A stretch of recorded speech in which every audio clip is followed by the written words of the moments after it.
Tu galères à trouver ton premier appartement? T'es pas seul. En Suisse, il n'y a presque plus de logements de libres, il en manque 35 000 et c'est pire dans certains cantons. Comme la population augmente, on a passé le cap des 9 millions cette année, des voix mettent la faute sur l'immigration. Mais est-ce que c'est vrai ? C'est pas si simple. Déjà, on construit de moins en moins. Les règles sont plus strictes, les possibilités de faire opposition se multiplient, et puis on manque de terrain. Résultat, l'an dernier marque un record, ça faisait 20 ans qu'on n'avait plus aussi peu bâti. Et puis regarde, même si tu pars de chez tes parents, ils restent souvent dans un logement trop grand pour eux. En Suisse, une personne de 50 ans vit en moyenne dans un logement de 40 mètres carrés et à 80 ans, ça passe à 60 mètres carrés.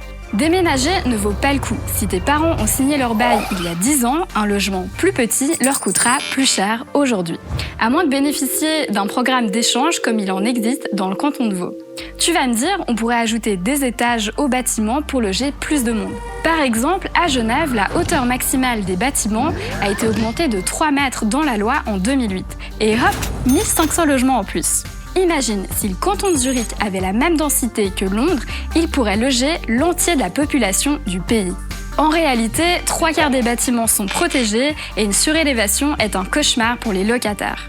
Tu l'auras compris, la crise du logement ne s'explique pas seulement par l'augmentation de la population et encore moins par l'immigration. Elle questionne notre manière d'habiter.